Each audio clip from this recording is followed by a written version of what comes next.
I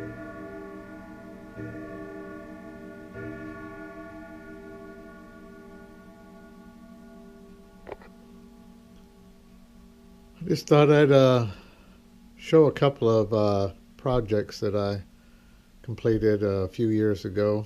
Um, the first one is my grandfather clock. I designed and built this myself. Um, the clock works comes from a company called Clock It. That's where I got the works, the pendulum weights, and the face, clock face. And I also bought the glass from them. The rest of it is my own creation. Um, Thought I'd, just in case anybody's interested, there's the sound holes.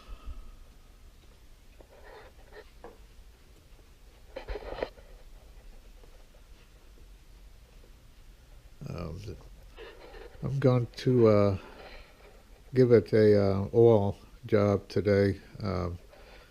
I built it in 2011, and it needs oiling every 2 to 3 years, and it's time. So I thought I'd show you how you take it apart, and so you can see what the inside looks like. Okay, the first step in removing the top is to remove the door. They're on removable hinges. Just lift.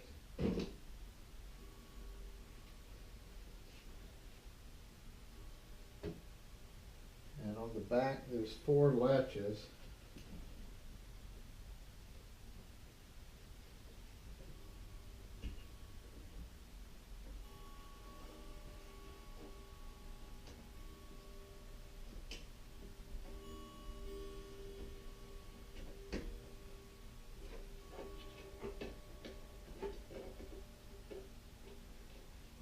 You just take the top and slide it off.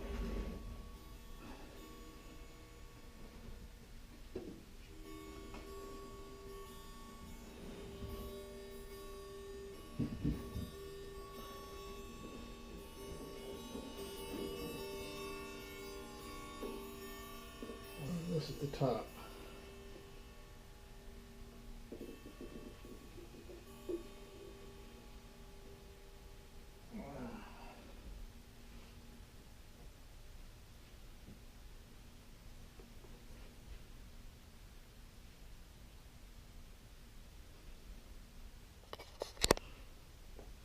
And if you wanted to really give it a good cleaning and everything, you would take the face off. But I'm just going to get back there and oil it a little bit.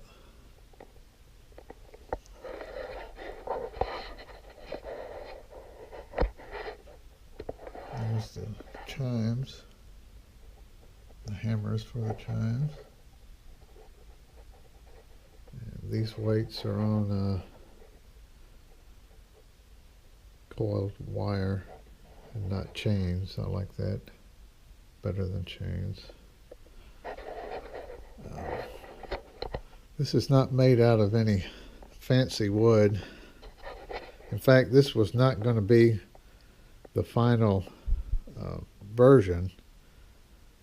I started out with the intention of making it all out of mahogany, and this was just going to be a prototype made out of plywood, which it is. But I put so much work into it that when I got finished, I decided this was the final clock, and I'll use the mahogany for something else.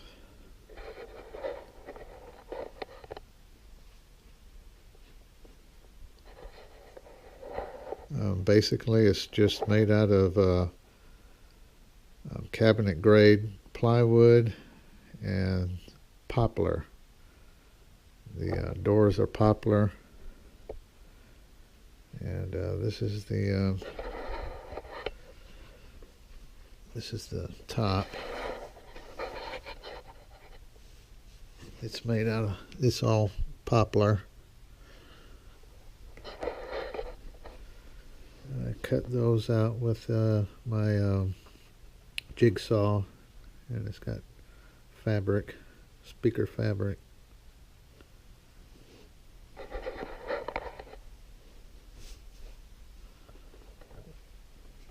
In order to oil, you use a needle oiler such as this one. That way you can get in there, put a little drop. I'm not going to show the oiling process because there's no point. If you want to see a oiling video, you need to find somebody that has more expertise than mine.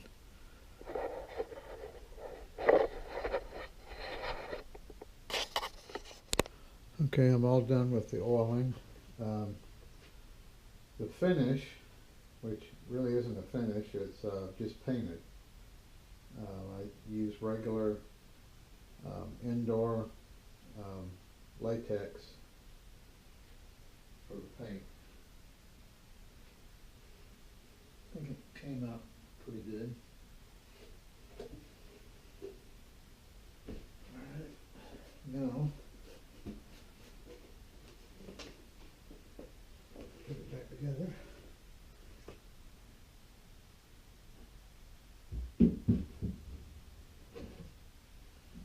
Just line it up and slide it.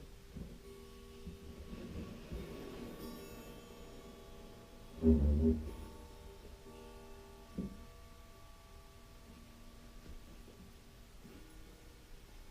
the clips back in the position.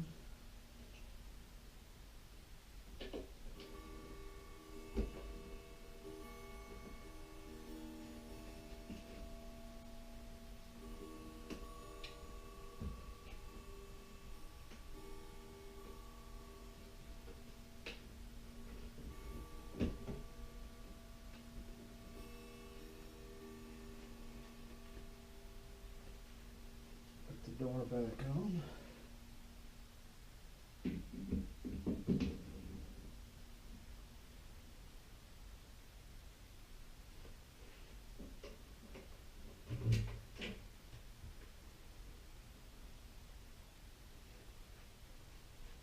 I've got to reset the time.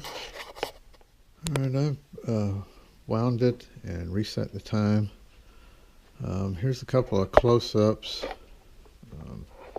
This is how I installed the glass. Use these recessed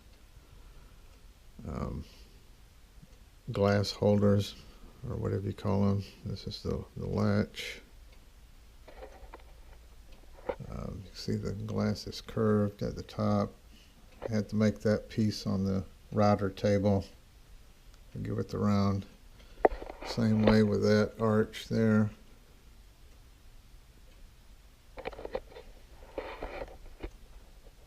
Same way with this glass.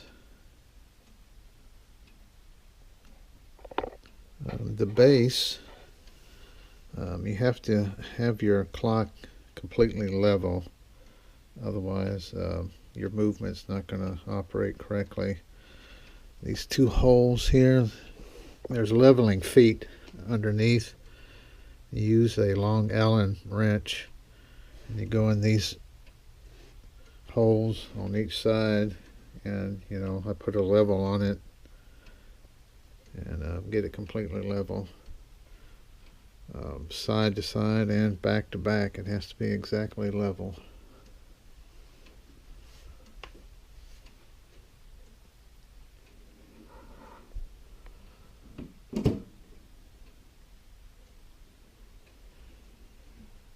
Not that I needed it, but what's a grandfather clock without a key latch? there you have it. Okay, here's another one of my projects. This is a bathroom medicine cabinet. Now I can't take the credit for the design because it is a blatant copy of a medicine cabinet I saw on the internet, and I copied it exactly. So it's not my design, but there were no plans. I just looked at the picture, kind of drew on graph paper what I thought the dimensions should be, and went from there. The way it's mounted on the wall is with French cleats. And if you're not familiar with a French cleat, you have a piece of wood mounted vertically on the wall, and it's got a 45-degree cut. And on the inside of the medicine cabinet, you have a slot, a cutout with a opposite 45-degree cut. And then when you put it on the wall, you let it down and it's secure. It's not coming off, which is a popular way to hang cabinets. The design, from what I gather by looking at it, I think it's sort of supposed to have a kind of a Roman Colosseum sort of motif. You know, this is like a simulated column here. You know, simulated column. I used a router bit to cut these slots. The one that I saw had 3 slots, but I screwed up, and it turned out 2 slots is all I could do after I screwed it up. These cuts here were made with a specialized bit using the drill press. These slots here, I cut these on the table saw, each one of these, and they're exactly 1 inch center to center on the slots. This is all made out of a type of wood that I bought at Rockler years ago. They don't sell it anymore. It's a pressure treated product, almost like pressure treated wood for outdoors. The same sort of process, but they treat it with a color. So the color is impregnated throughout the whole piece of wood, so you can cut it, and that's the color that it was. And it's heavy, real heavy from that process. The only part that's not made out of that wood is the door. The door is mahogany with the 2 join pieces. I tried to get the, sort of an effect of a sort of a symmetrical grain coming in like that. What I did was I cut a piece of wood down the middle on the bandsaw and then turned them over so get that effect. This is all floating inside the door here, which is the way, cabinet doors are made for expansion and so forth. Here's the inside. You can't see the French cleats because they're hidden behind this piece here. Yeah, you've got a mahogany plywood for the back. It's pretty airtight around the doors. You can close it, and the air pressure kind of gives it a sort of a soft close. Then I've got a magnetic strip here.